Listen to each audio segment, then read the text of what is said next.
Hello, hello, and welcome to another episode of the Mill3r Sports Podcast. I am your host, Franklin Miller, joined by somebody new, somebody you probably have never seen before, a good friend of mine who's also the man behind the camera of everything you see on Burn City Sports on Instagram or Twitter or YouTube. He's the man, the myth, and the legend, CJ Chayrez. CJ, what is going on, my guy? How are you doing? Wow, that's quite the intro. Yes, it is. Yeah, really flattered. I'm doing great, Frank. It's about freaking time you got me on this show. We're waiting for this appearance, but better late than never. Thank you for having me. Yep. I was originally not wanting to bring you on because I didn't want people to Yeah, realize who the actual person behind the camera was, and I still wanted to get all the credit and all yeah, the because you're self. shine. Yep, you're selfish. You're So selfish. yeah, That's why. That I'm sounds trying about to right. make money for myself, not for you, man. Yeah, So no, that sounds no, about right. I'm I'm not even just kidding. not even I'm just surprised. kidding. CJ, what is tell the listeners that are going to be watching this later? What's your actual name? I know it's not CJ. What's CJ stand for? Wow, it's a great opener. You're right. It's not CJ. That's my stage name. My real name is Cipriano. So Cipriano Chayrez Jr. So Cipriano Hmm. Jr. is where I get the CJ from, in case Is you're wondering. is that Italian It is or not Italian. It is oh not Italian.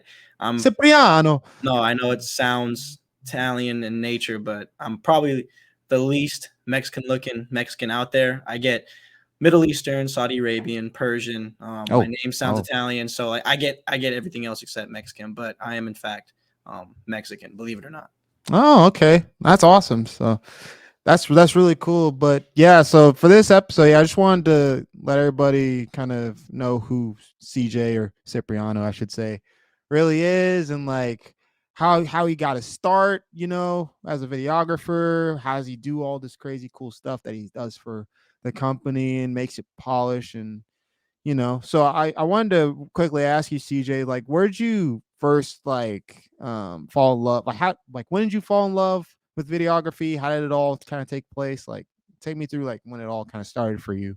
Yeah, man. So man, let's see. So I first picked up a camera back in like middle school. I was blessed enough to get a really early start.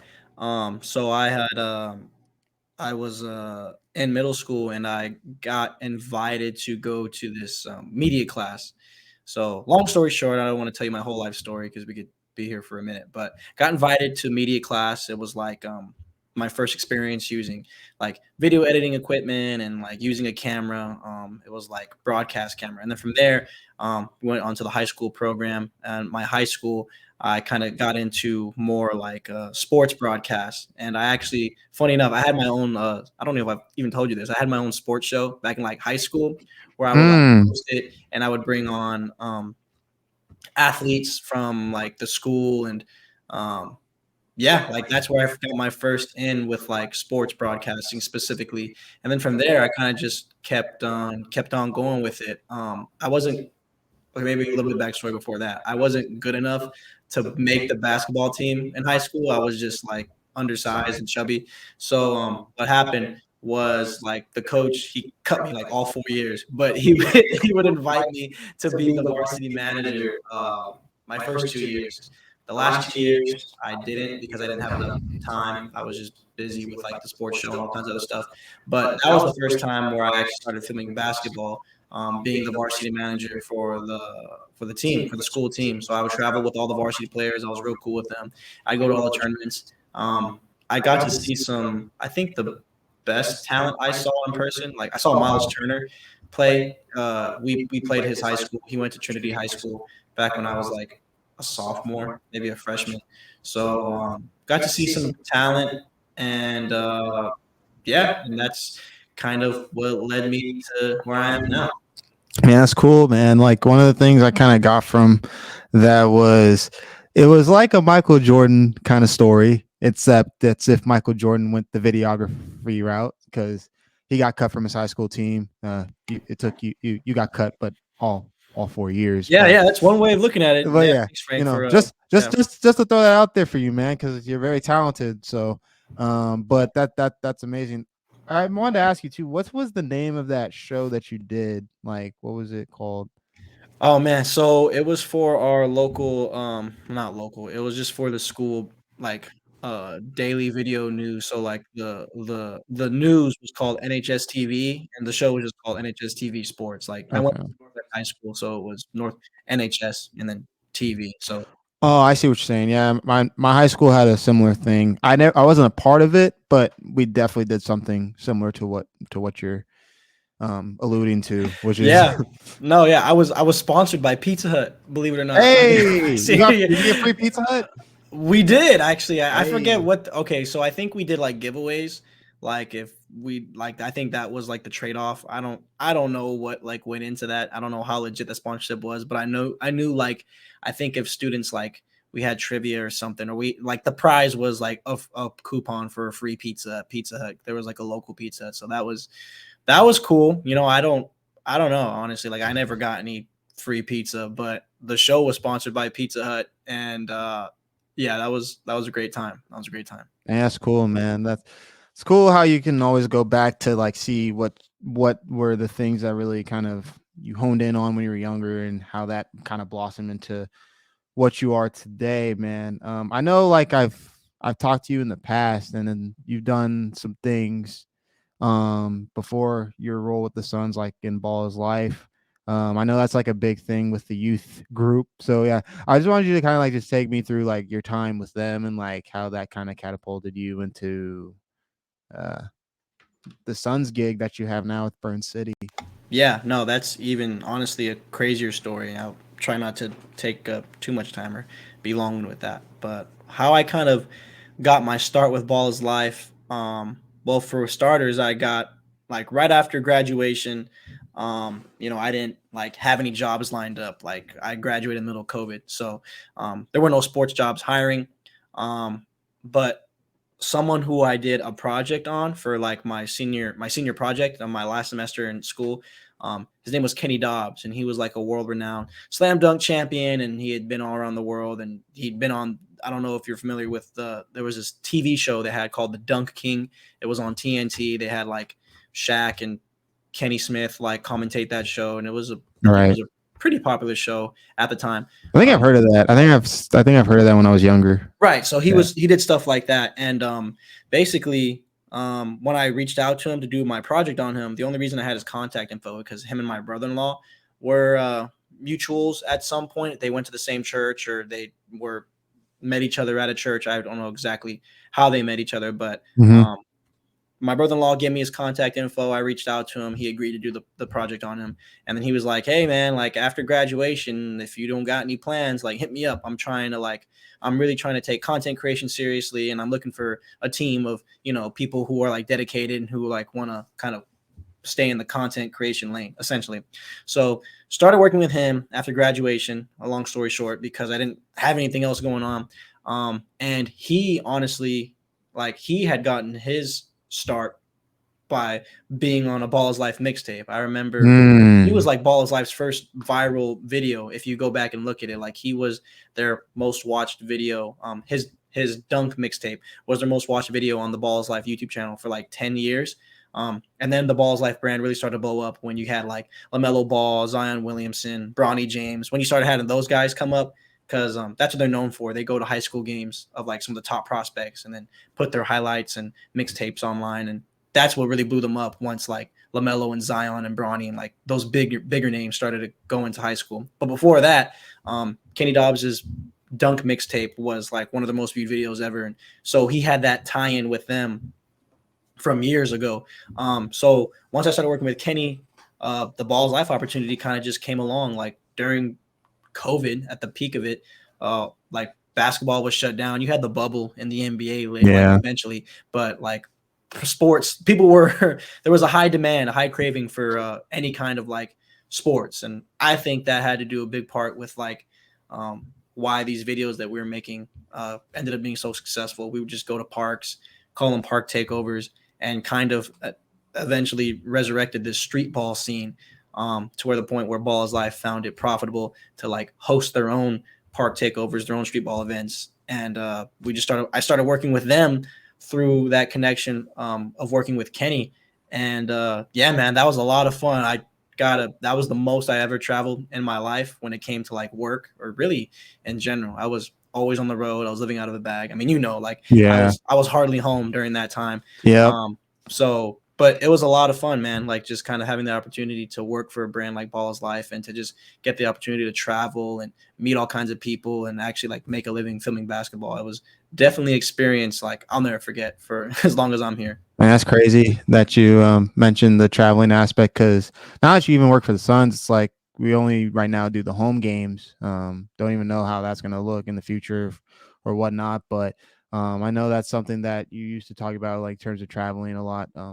What was like one of the coolest places that you went to and traveled to when during your time with Ball's Life that you can remember? Or Man, is that's a it kind great of all question. like it's all kind of the same? No, that's a great question. Honestly, I couldn't. Okay, I don't know about because we stayed when it came to Ball's Life, we stayed in the country. Mm-hmm. We didn't do any like crazy traveling outside of that. I mean, we went. I was in L.A. very frequently. San Francisco was pretty cool. Yes. Yeah, Hometown, man, yeah. hometown. You Yes, you sir. you Bay Area kid or the Yes, Yay sir. area as Yeah, they don't call you it out forget there. it. Don't you forget it either, man. But Yeah, let's see, Cleveland. I was in Cleveland for All Star Weekend. That was a lot of fun. nice. So we made a couple trips to Texas. We were in Vegas. Vegas is always a good time. But honestly, I don't know like my favorite place I traveled, but I can tell you the favorite event that I was a part of, and it Mm. was if you're not familiar with like the street ball scene, especially over like the past couple years, there was a big game, and it was between they call them the Balls Life East Coast Squad and the Balls Life West Coast Squad, and they played that game in Anaheim, California. And the East Coast Squad honestly started out; they had a head start ahead of the West Coast Squad, and they were doing numbers like on social media, like their YouTube videos were hitting millions of views. Their like Instagram account grew like to 100K in less than like 9 months. Like That's crazy. they really like ran the game when it came to like street ball teams at that time. Um, so like when we played them, we were like the huge underdogs because they just associated like being viral with being the better team, and like the East Coast squad blew us out of the water when it came to like social media presence and just like having a presence like online. But that event was absolutely like ridiculous. Like I couldn't believe the amount of people that actually showed up to watch this game like in person. You would think it was like literally you would think it was like pro teams playing at a park. Like the way that we packed it out, there was like probably 4 rows of people like surrounding the park, standing up the whole time. Like I think we had maybe like a few seats for people like who bought special courtside tickets, but there was like there's an aerial shot of that game from like a hot air balloon. I don't know who got it or how they even got that picture, but you can literally see like 4 rows of people surrounding the court. Like people were standing, like people were climbing up in trees to get a better view of the game. Like it was crazy. Yeah. Like being a part of that and being in the middle of all that action and like actually like being there days prior to the event to like set up. Like they got us like hotels for the week, and we had like a content schedule, so like where we showed up and shoot different types of content, like basically promoting the event. It was crazy. That was one of the craziest things I'd ever been a part of as far as Wow. like an event, like actually being a part of like the team to build up that event. Dude, I can go on and on about that day. That was or that time. It was really like it was like a week-long trip, but that was probably one of the best events I'd ever been a part of, like to this day. Yeah, it feels like you're even living like high school kids or sports kids' dream in a way, in terms of like whether it's playing in the game or just being a part of the event itself. Like that's it's a dream in itself, and it's really amazing of like how you get to travel like just around the world doing what you love. Probably a lot of long nights and a lot of hectic stuff going on, but Oh yeah, yeah, nonetheless, a lot of long nights, man. There was a yeah, lot of nights where I just like, yeah, didn't get much sleep yeah. or any sleep. Honestly, it was tough, but it's what was a part of it.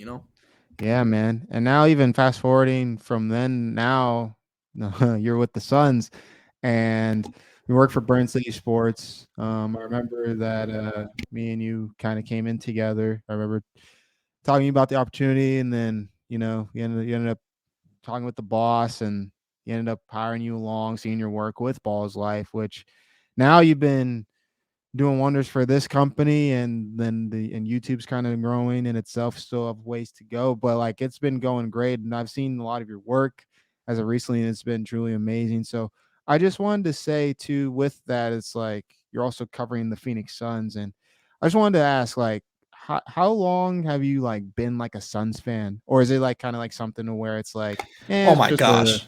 it was just a kind of a gig that I wanted because I just wanted it, or like, or is it just like, oh, you're a huge Suns fan and like you're dreaming Well, being yeah. covered? I'll answer your question like this, Frank. Oh no. I've been a Sun. No. Let me speak. Listen. There was a time where Devin Booker didn't win above 25 games in his first 5 years of his time with the freaking Suns. You understand? Yeah. And that people think like this is no. Devin Booker has been getting years of disrespect because he's been on some terrible Suns teams, like horrible. But I digress. I'm not gonna get on that whole tangent. I'm already getting worked up. But I've been a Suns fan for as long as I honestly started paying attention to sports. I'm trying to think. One of the first games I went to, it was a Suns playoff game, and it was in San Antonio. I remember, like, I grew up in Texas.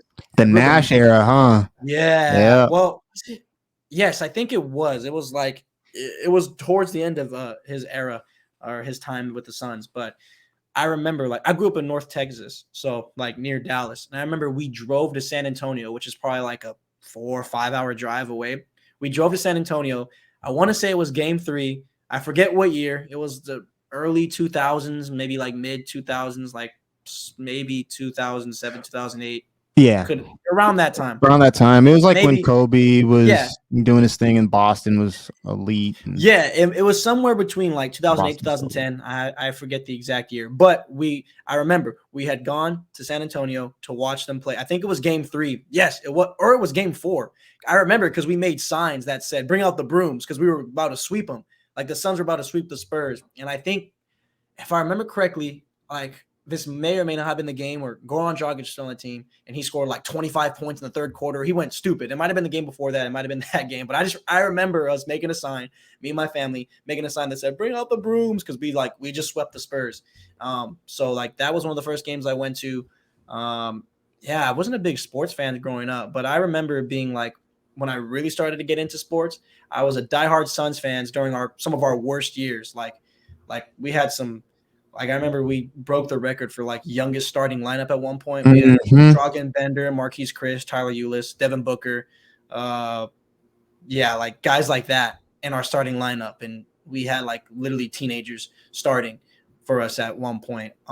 So yeah, I've been a Suns fan for a minute now. So to see where we were at to where we are now, it's awesome, man. I mean, job's still not finished. Yeah. Like it don't mean a thing without a ring, but I am like, somewhat content with how things have turned out. Not satisfied, but it's definitely feels good to actually see us relevant in the best way, and not relevant in terms of like being historically bad. Yeah, it's crazy. And I can even go back to those Suns teams too. It was rough. And like you had good older veterans that can pave the way for the young guys like Book, like Tyson Chandler and PJ Tucker that was on those teams for a little bit. But yeah, those teams were tough to watch. And it's kind of crazy in itself because now the Suns have Kevin Durant, and when Devin Booker was very young in the league and he was going through those teams, Kevin Durant was in the middle of a dynasty with Golden State.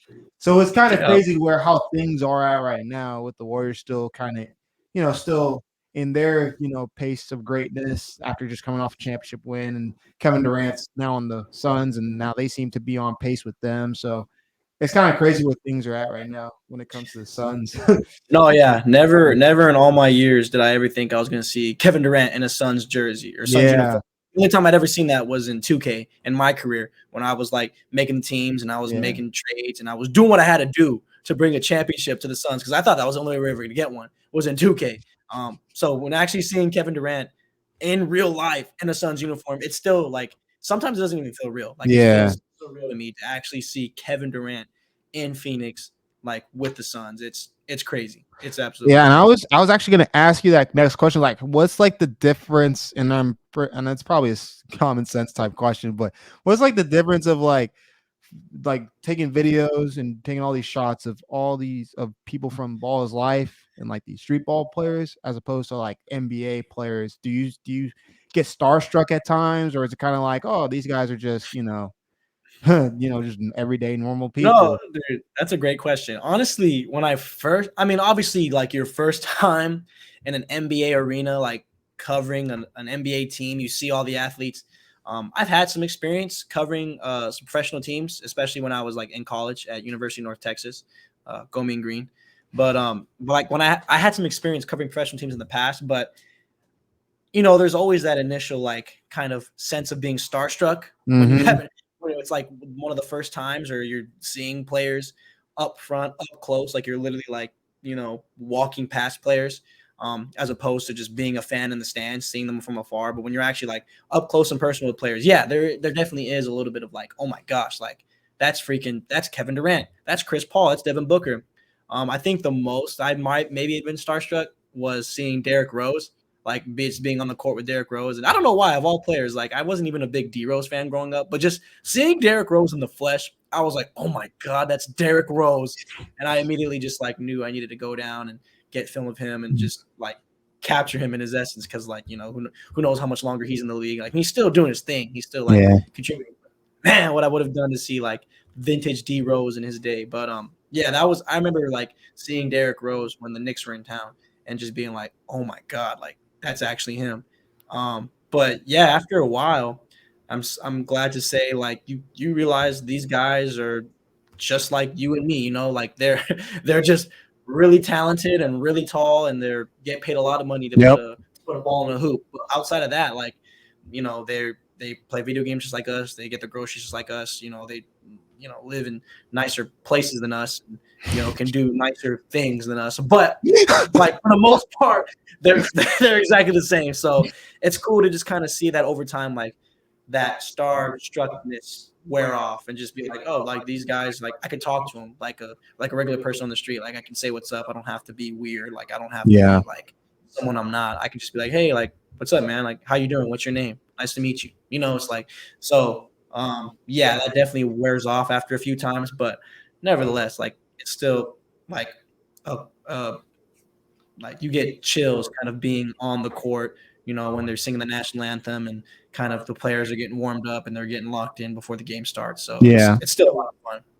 No, that's cool, man. Yeah, I wanted to even echo on that too. Just being at the Suns game with you, it's like, Yeah, what the heck you talk yeah, it's about it. like it's kind of crazy just seeing these players. At first, it was kind of like, whoa, that's Devin Booker. Whoa, that's Steph Curry.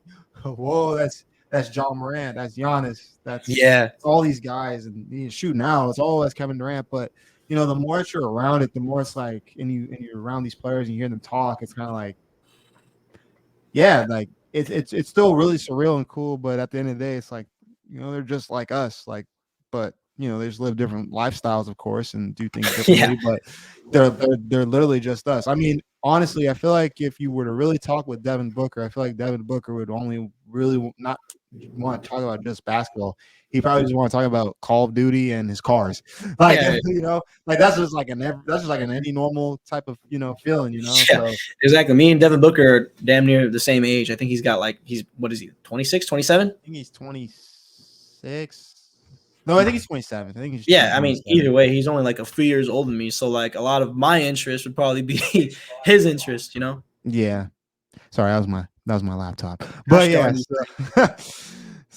but yeah, just to piggyback off that, what was like to kind of go off this, what was like one game that you can remember that you recorded film of that you remember the most, or that stood out to you in your time covering the Suns, like one game or one performance even that kind of made you go, oh my God, I'm really living the dream right now. Dude, yeah, no, I mean, honestly, every time you step into into that arena and you realize you're getting paid to be there to watch the Suns play, it's like that's a dream in itself. Like every Mhm. time I step into the arena, to work, like that's a dream fulfilled. But if I were to pick one, honestly, it was it was a game. If we're talking about a game, honestly, I'd have to say it was when the Pelicans were in town and Devin Booker dropped 58 against Zion and the Mm, Pelicans. That was sick. That was my first time seeing Zion play in person at all. And on top of that, Devin Booker dropped 58. Could have had a 60 piece had he made a few more free throws. But yeah. that's neither here nor there. But no, yeah, seeing like someone like Devin Booker, like I said, Devin Booker, like he's been doing this. Like he's been with the team like his whole career. He's been on some terrible teams with some terrible records, and to see him actually like be on a stage where the team is good, like people are talking about us in a positive light, and Yep. for him to go and like have a performance like that, and I was there to capture it on camera. That one is probably my top favorite.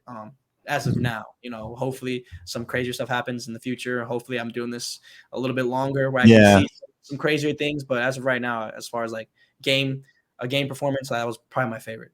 Yeah, that's cool, man. And you're right. Like Devin Booker was like maybe 5 free throws away from getting the 60. If he Yeah, just and made those. you saw him drop like what 50, 51 I against the saw him drop Bulls the night 50. before? Yeah, I saw him drop 51 against the Bulls in 3 quarters, which that was like a Steph Curry like performance if I've ever seen one. Like, there's few players that are really are amazing when they get hot, and it's like Devin Booker's one of those players. So Yeah. it's truly remarkable. And on top of your thing with the Pelicans game, it's crazy how the stuff going prior to that, because the Suns Pelicans have always had like that little rivalry type thing going back to last year's playoffs. And when Zion had that 360 windmill dunk like a week before, and then you had D Book kind of do Oh, that, a week later to them. It just dang. go, NBA is one of the best entertaining sports in the world, man. So I can see why that was your favorite game to be Yeah. a part of. Yeah, they definitely know how to create these little rivalries and like to Mm-hmm. make the games more interesting. So yeah, that was awesome. That was a great game. That was a close game too. We were down like 24 at Oh one. yeah, So like we came all the way back to win, like riding yeah. on the back I of think Devin Booker. Booker. I think Booker scored like 20 some straight points Yeah, it to was get us crazy. back in the game. No, It was it was crazy. it was one of his best games of his career for without question. Mm-hmm. Yeah. 100%. So, but yeah, like, and to even go off that, it's like I know younger you would have loved and dreamt of doing stuff like this. So if younger you was here right now, CJ, I know this sounds but if younger you was here right now, what would you like tell him? Like, especially if he was like discouraged back then and like, oh, I don't know if I'll be able to do this, or I don't know if I'll be able to amount to something. Sorry to say Yeah. that. Wow. Yeah. Well, No, it's like you were there. yeah. Well, what would younger you tell you right now? I Yeah. mean, what would you tell younger you? Yeah. Yeah. No, There I we kind go. of figured. Yeah. So, dang, that's a great question. Honestly, I don't really know. Like, I think younger me had dreams and aspirations of being on ESPN one day. Mm, But also younger me was like not really thinking a whole lot about the future. I don't know, honestly. I would say first off, I'd say, damn it, who let you out the house wearing those plaid shorts, plaid cargo shorts? First off, I'd be like, well, I don't know what you were thinking. I don't know why your mom thought that. Why our mom thought that was a good idea.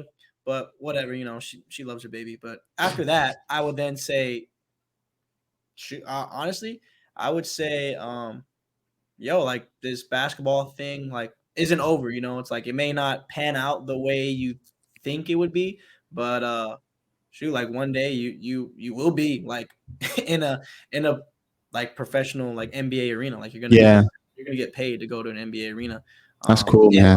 I could play the whole time travel row and like time traveler role and go back and be all like a dramatic character, I'd be like, hey, your basketball dreams aren't over. Like just keep being persistent, keep on pushing. Like it's Yeah. not gonna look like it's not gonna look like you may imagine, but basketball dreams aren't over. So that's probably something I'd say if we're being like dramatic and to have a movie moment. Oh yeah, no, my podcasts are all about the drama and the entertainment purposes of Oh this yeah, show, CJ. So I mean, that's cool that you would tell younger you that. That's amazing in itself of like where you're at right now. Because like I said before, like you were very talented. So that's why I wanted people to kind of get to know you and see your face for once. Stop, About Frank. like Stop it. who you really are behind what we do, because you be getting a bunch of good shorts for us and all this good, stuff that's gone viral, that's been going on, even stuff like overtime and stuff like that. So yeah, I just wanted to shout you out for that, man. And I appreciate that, yeah. Frank. And I guess like a last question when it comes to like the videography side of things, it's what's something that you would advise for any videographer out there that's trying to be a videographer to an NBA, for an NBA team? Because I know like you love, spitting game to people that really love this type of stuff because people have done Yeah. that for you. So yeah, I just want to ask you that question. Yeah. Honestly, I would say like for me, it's always come down to like relationship. And I hate to like put it in this way, but it honestly is really true in like any line of work. It's really about who you know and not what you know. Mm, Obviously, you got to have like the skill set. So for when an opportunity arises, you can rise to the occasion and you can perform and outperform and impress people with your work, or in any, whether you're a videographer or a firefighter, a teacher, like I don't know, like any profession. If you like are prepared and then that moment comes, then you're going to be successful. yeah. But until that moment, like that moment won't come until you like meet the right person. So I guess, you know, what I would say is like meet as many people as you can. Like go and shake hands. Like don't be don't be a jerk. You never know who you might meet and where that encounter can lead to. So like, Yeah. just go and be a genuine person. Like, and if you aren't a genuine, like kind-hearted person, start there, like work on that, learn how to be like a good neighbor, learn how to be a good friend. And just, yeah, don't be afraid to talk to people. Like, don't be afraid to go and meet people. Like I said, go shake hands. And that's how I got to where I got to, not like, kissing up or, just meeting whoever and whatever, but like just going out and just being friendly and meeting as many people as you can. And just, yeah, I mean, I've kind of said it already in a number of ways, but Yes, you yeah, did. Yes, yeah, you did. yeah. So I won't keep repeating myself, but yeah, meet as many people as you can and be persistent. Yeah, don't, even when things are kind of slow or may not look like they're going anywhere, like just keep on working, keep on doing, keep being persistent, and eventually, that opportunity will come. That's cool, man. And I echo those same sentiments, especially with while working with you and being at these Suns games. Is you'll be surprised of how many people really, want you to win in this journalism field. Like everybody's kind of, yes, we all kind of, this competition, so to speak, friendly competition. But at the end of the day, everybody wants everybody to succeed.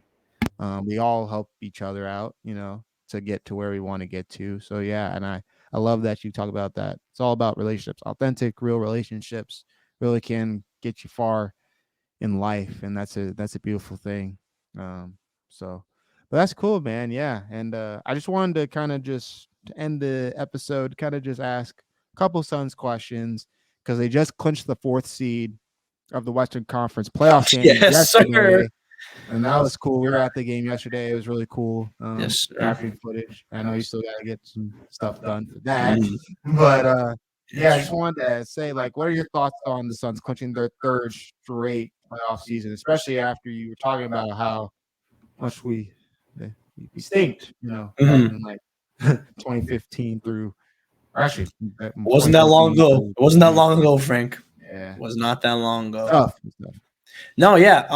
Well, yeah. To answer your question, yeah, I remember when they, I remember when they clinched their first playoff appearance, like a few years ago, back in, what was it, 2019? Now, 2019. 2020, I Was it think it was. 2020? Was it 2019? 2020? Yes, 2020, 2021, because 2019, 2020 was the bubble year when they You're right. almost made playoffs and That's right. went undefeated. That's right. They went Yeah, undefeated in the bubble and they still missed out. Yes, no. yeah. So I remember. Yeah, I remember that year like it was yesterday, man. I think we were the second seed. We were the second seed in the NBA, and yeah, after Mhm. years and years of being like the laughing stock of the league and just getting draft pick, getting top 5 pick after top 5 pick, man, it was amazing. Like that feeling in itself, like I'll never forget. And just actually seeing us like win 50 games, and then make it to the playoffs, and then that Yep. year eventually make it to the finals. So seeing it this year, man, I don't want to say I'm getting used to it, because like I want this to, I want them to be this good for as long as possible. But it's awesome, man. It's kind of like after years of suffering as a Suns fan, it feels really good to actually see us be in the playoff conversation year to year, and actually have us, be in the even like title contender conversation. So that's refreshing. Not used to that. I haven't seen that since the Amari and Nash years. So yeah, man. To answer your question, feels really good. But like I said before, the job's not finished, because it don't really mean anything without a ring.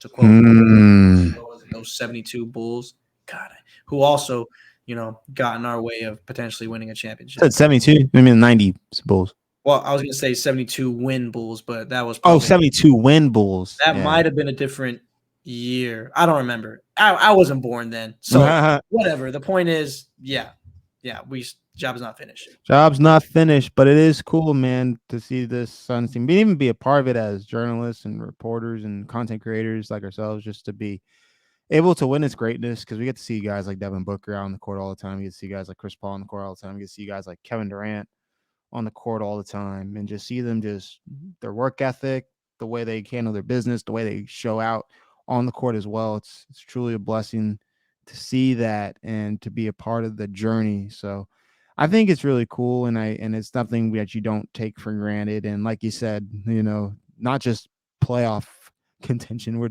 championship contention is real in the Valley, man, and it's been real the past few years. So, and that's an amazing thing. You gotta take that for granted, but it's about that time they finished the job, man. So, like you said, job's not finished. So they got ways to go. Playoffs hasn't even started yet. It starts next weekend, so should be a good time here in Phoenix. See what they can do this time around. And speaking of that, as they clinch the 4th seed, that means they're going to play the 5 seed. So the West is crazy. Everybody's like 2 games apart from one another, or a game apart from one another, or even tied, which is crazy. Yeah, from like 5 to 11.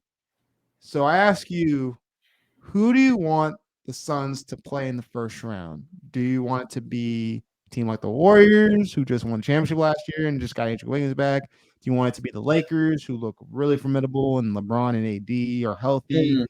Do you want it to be the Clippers, even though they don't have Paul George right now, who could potentially come back soon? Who do you want? Who do you want the Suns to play? That's a great question, Frank. Man,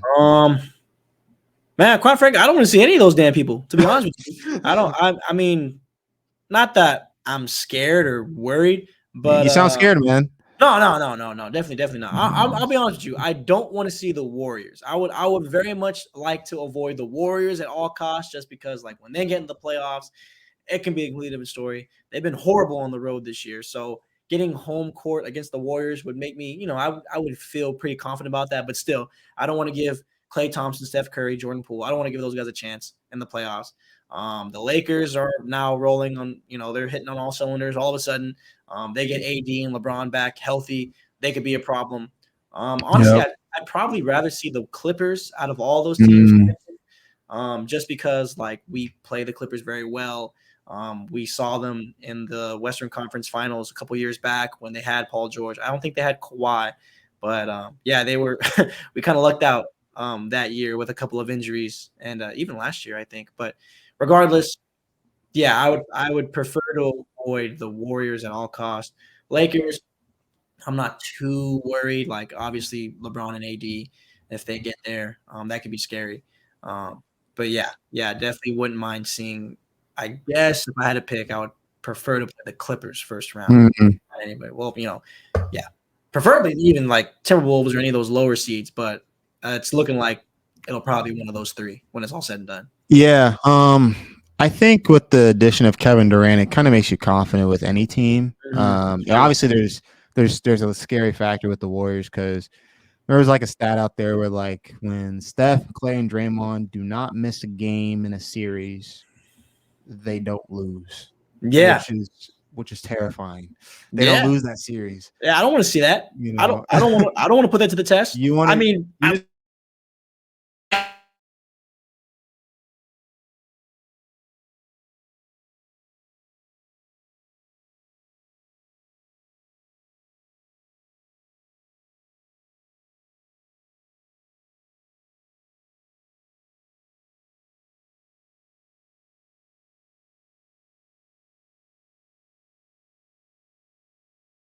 make it do what it do. Oh, I kind of returned. You're kind of frozen, but oh, there you are. You're back. okay. There we Cool. go. Now we're chilling. All right, but yeah, as I was saying, is like, yeah, like I don't really want to see the Warriors right then and there. I'm fine with the Lakers or the Clippers. I do think the Suns match up well with either LA teams, even with even with all of them healthy. I do think the Clippers might be a little more deep. I just think they're missing a very key piece in Paul George, which kind of brings me kind of a feeling. But if I were to had to choose between the two, I'd much rather play the Clippers, mainly because, like you said, I think they match up well with them. They have matched up well with them all season. They did lose them one time earlier, which didn't really bother me too much. But what happened in that game was seeing how Paul George and Kawhi Leonard both together was too much of a force for them. I thought Trey Man played a really good game as well that game. So, but with the addition of Kevin Durant, I think with the way the bench is starting to look, I am not too concerned if it's a team like the Clippers that they have to play in the first round. But unfortunately, it doesn't really matter. They got to play the best of the best to get to where they want to get to win it all. So, you'd rather avoid that at all costs early on, but they got to eventually go through it. So, hopefully, it's a team that we want, but it may not be. So, but I'm confident in the Suns team any way you slice it because of the addition of Kevin Durant and with the way Devin Booker's been playing. The dude's been averaging 30 points since the All Star break, which is amazing. So, Yep. um, Only time will tell. But no, we look good. yeah, We look good. yes, we do. But yeah, that will do it for this special episode of the Mill3r Sports Podcast. Thanks for being on, CJ, or should I say Cipriano, or however you want to be called. Whatever you want to call me, just don't call me late for dinner. Okay. Well, that'll do it. Me late for dinner. We'll be tuning in on anything Burn City sports content, especially with playoffs coming around. We'll be in a whole bunch of stuff for you during that time. But until then, I'm your host, Frank Miller. That's CJ Chayrez, the man behind the camera. Have a great day and go Suns. Go Suns. Thanks for having me, Frank.